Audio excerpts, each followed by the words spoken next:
Fleur d'Amande naquit un beau matin de printemps sur la plus haute branche d'un vieil amandier. Déjà vêtue de soie nacrée, elle déploya les plis de sa robe, écarquilla ses longs cils dorés et découvrit alors la splendeur d'un ciel bleu tendresse tacheté de légers nuages roses. Un désir poignant la saisit de s'élancer vers cette infinie transparence. Sa sœur voisine lui demanda « Que fais-tu là à te tortiller sur ta hampe ?»« J'essaie de m'envoler vers l'infini des cieux, » dit-elle en poursuivant ses vaines contorsions.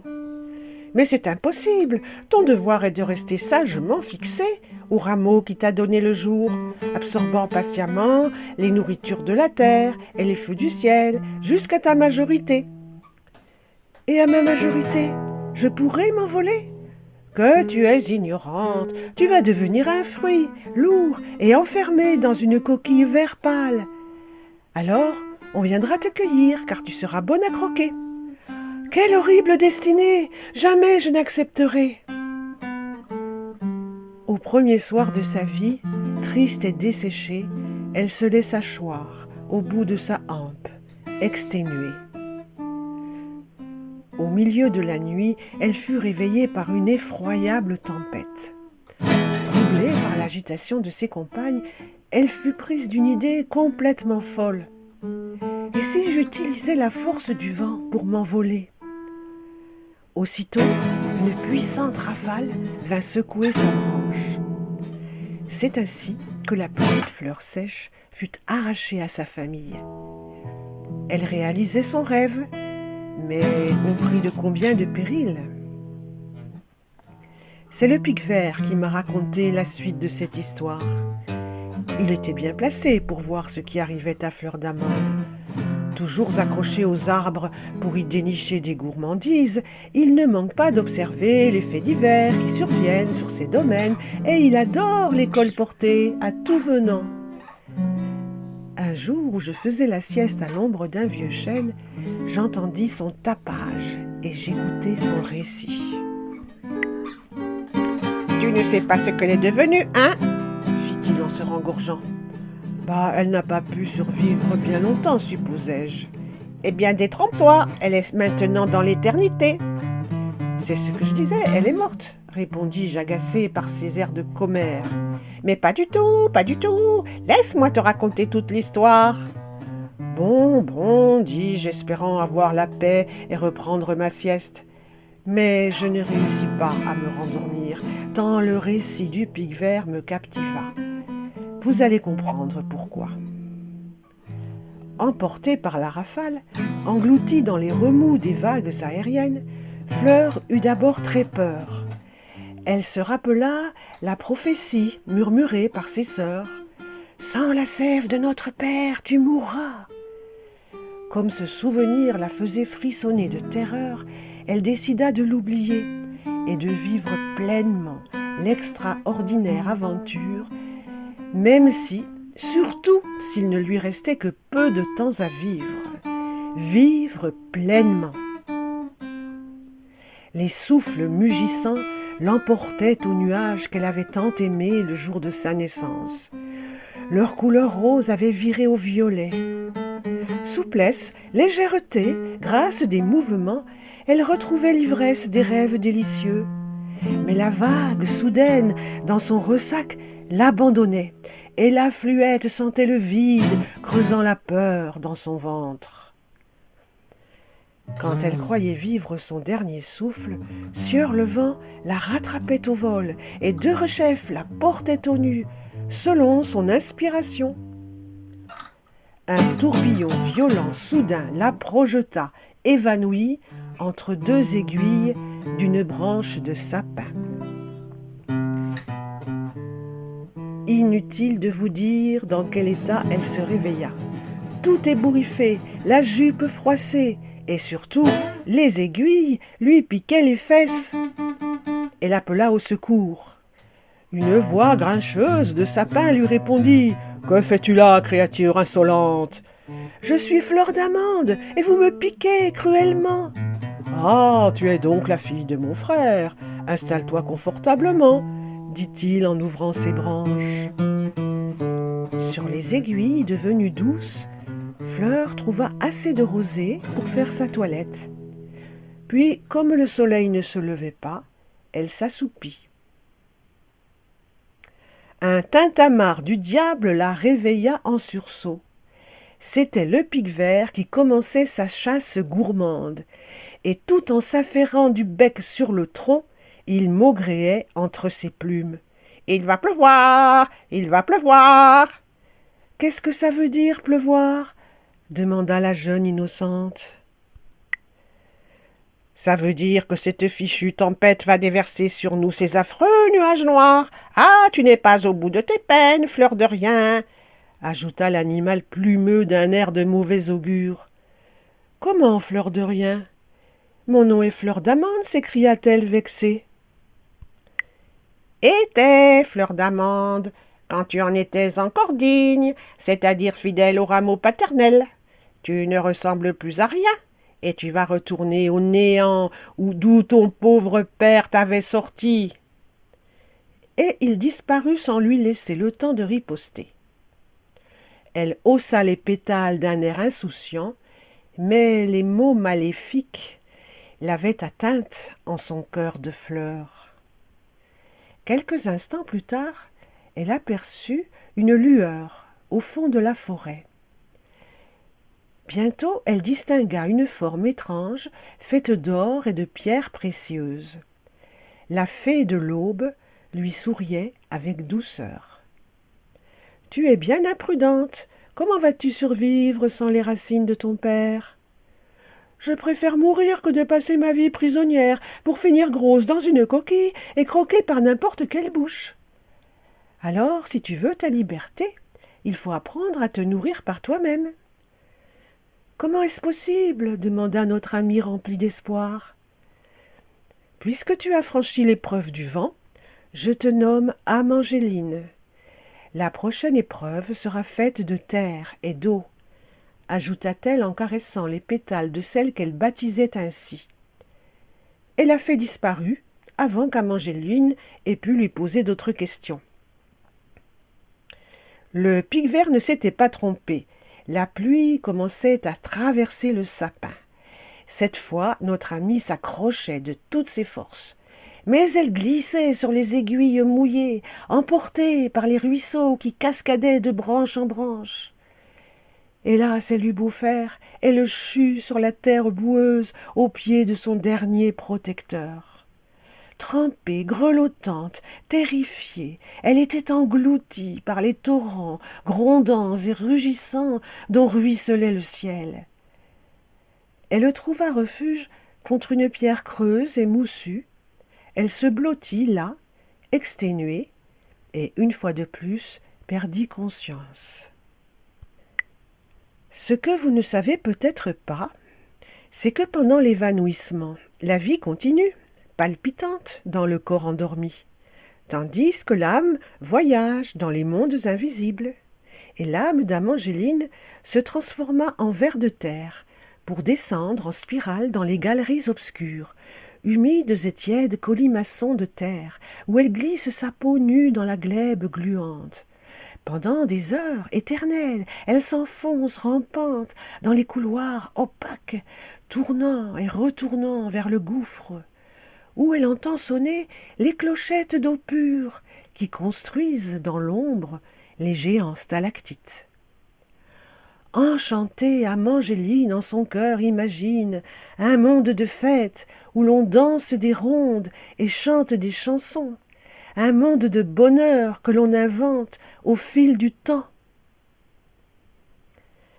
Quand elle se réveilla, 3 jours avaient passé sur les mouillures de la forêt. Elle tenta de s'étirer, mais elle s'aperçut qu'elle ne pouvait se détacher du sol. Pendant le long évanouissement, sa minuscule tige avait développé des racines plongeantes dans l'humus nourricier. Elle se rappela les paroles de la fée. Elle avait inventé le moyen de se nourrir par elle-même. Ses pétales rose pâle étaient devenus rouges des feux et des métaux du centre de la terre. mais elle se retrouvait une fois de plus prisonnière, comme elle l'avait été sur l'arbre paternel. C'est à la fin de la nuit suivante qu'elle fit une nouvelle découverte. Une musique mystérieuse l'attira de ses rêves, l'attira sous son charme. Elle aperçut la lueur d'un feu. Autour du feu dansaient des êtres bizarres. Ils n'étaient pas très grands, mais d'une beauté rayonnante. Certains, vêtus de feuilles, portaient des plateaux d'écorce remplis de fruits appétissants. D'autres dansaient en cercle, accompagnés de musiciens et d'un chœur de chanteurs. Les instruments étaient tous façonnés d'éléments végétaux ou animaux, coquilles, tiges creuses, baguettes de saule ou de noisetiers. On eût dit qu'ils mimaient l'infinie variété des circonvolutions cosmiques. Immobile et silencieuse, elle retenait son souffle pour mieux les entendre. Mais peu à peu, elle se mit à bouger doucement sur sa tige, entraînée par les ondes musicales qui tournoyaient en spirale. Ses pétales ondoyaient gracieusement autour de sa taille souple et fine. Les pulsations des rythmes ressemblaient à celles d'un cœur vivant. La fumée bleue montait en volutes parfumées. De la braise surgit une forme translucide et scintillante. Amangéline reconnut la fée qui saluait les artistes en déversant sur eux une pluie de pétales et de cristaux irisés. Elle se tourna vers sa protégée. « Félicitations, ma belle! Gnomes, sylphes, sylphides, nymphes blanches et vertes ondines se sont rassemblés en ton honneur. Ils célèbrent la nouvelle lune du printemps qui a créé en ta personne une nouvelle espèce de fleur. Pourtant, je ne suis pas vraiment libre. J'aimerais tellement être comme vous et ces créatures merveilleuses. Alors, il te faudra traverser une épreuve encore plus difficile. Qu'il en soit fait selon tes vœux. » Et comme la première fois, elle vint bénir Amangéline en caressant ses pétales soyeux. Puis elle s'éleva lentement vers le ciel, tandis que les lutins s'enfonçaient dans les bois sans laisser aucune trace de leur passage. Amangéline crut qu'elle venait de rêver, mais la suite des événements prouvera qu'elle avait bien vu la vérité cette nuit-là, et une vérité combien plus exaltante que celle du monde ordinaire. Ce fut une année de sécheresse et de canicule. Un beau soir de juillet, le malheur arriva. Le soleil déclinait à l'horizon, déversant sur la plaine une splendeur de couleurs chatoyantes. Le pic-vert arriva tout essoufflé, plumes ébouriffées, imprégné d'une âcre odeur de fumée. « Au feu! Au feu !» hurlait-il en tambourinant les troncs de son bec affolé. « Que se passe-t-il » demanda le sapin inquiet. « Ces saletés de touristes! Ils ont fait griller leurs saucisses dans la pinède là-bas, de l'autre côté de la clairière. Les aiguilles sèches se sont enflammées, les jeunes pins à leur tour, et maintenant les plus anciens commencent à brûler. Au secours !» Le cœur d'Amangéline palpita de peur, mais aussi d'un sentiment étrange qu'elle ne connaissait pas. Cela ressemblait à la joie ou à l'espoir. Pourtant, elle comprenait la menace effrayante qui pesait sur tous ses amis. Mais la résignation n'était pas le fort de notre héroïne. Toute sa volonté se tendait vers un salut possible. Déjà, elle sentait l'odeur du feu qui se propageait à une vitesse vertigineuse. Elle sentait aussi le bonheur des flammes à danser librement. Elle aperçut les lutins flamboyants qui se dandinaient en crépitant joyeux le long des buissons. Derrière eux, elle reconnut sa fée protectrice. Avait-elle entendu ses prières ? La fée lui dit : « Le moment est venu pour toi de t'élancer vers le ciel. »« Mais mes amis vont mourir, je ne peux m'en réjouir. »« Ah, si tu sombres dans la peur et le désespoir, tu mourras toi aussi, ma fille. Mais si tu t'élèves dans la joie de la confiance universelle, tu entreras dans l'éternité et tu pourras les sauver. » L'image féerique s'évanouit dans un nuage de fumée noire. Amangéline sentit la panique l'envahir. Mais le crépitement des joyeux lutins remplit son cœur d'un bonheur indicible. Alors, ses pétales, sa tige, ses racines s'abandonnèrent au rythme pétillant, aux volutes envoûtantes des fumées bleues, et sa forme de fleur se désintégra dans le flux des énergies incandescentes. Invisible à nos yeux de chair, elle planait doucement dans le ciel étoilé. Son rêve devenu réalité l'emportait dans les remous délicieux des souffles aériens, dans les béatitudes des mélodies cosmiques, dans les rythmes savants des constellations. Mais au sein de ce bonheur parfait, elle ne pouvait oublier ses sœurs amandes, qui seraient bientôt bonnes à croquer. Cette pensée lui fendait le cœur. Une incessante prière montait du fond de son âme. « Bonne fée, donne-moi le pouvoir de leur épargner cette fin tragique. » La fée ne tarda pas à répondre. « Va rejoindre ta famille et arrose les racines de ton père avec cet élixir. Tes sœurs prendront une saveur amère et personne n'aura plus jamais envie de les croquer. » Amangéline répandit l'amer breuvage au pied de son arbre de père. Elle lui dit : « Pour me faire pardonner de vous avoir abandonné, je vous apporte cet élixir qui sauvera mes sœurs des croque-amandes. » Père Amandier fut un peu réticent. Son honneur avait été bafoué par la fugue de sa fille. Mais il ne put s'empêcher d'admirer sa beauté, sa sagesse radieuse. Bref, il finit par lui accorder sa bénédiction, et au fond de sa vieille écorce filandreuse, il était fier et attendri.